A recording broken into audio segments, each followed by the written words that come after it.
Biscuit খা। তোমার কই গেছিলি? এই তো সামনে থেকে আইলাম। শালা হো মন্দির পুতেরা আমার থুয়া খাওয়ান মারি বলেছ তো খাওয়া ভেঙে দিচ্ছে খারা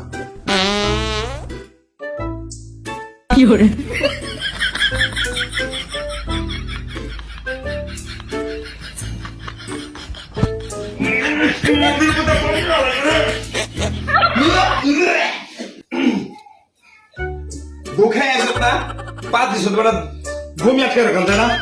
আমি মুখা নাই মোনা খাইছে হ্যাঁ আমি বাদ দিছি না আন্তাজে কথা কস এটা তোর কাম তুই এমনি পাত দে এই তোরা থাম, এটা বাদ দিছে আমি বের করে দিচ্ছি খারা। দে তো ভাই কেরা আদা পাদা সেলুন দাদা যে পায়দা মিস কয় হের পুটকিট কুড়াল বয় কুড়ালে কয় ঠাই তুই সারার বেলা বাপদস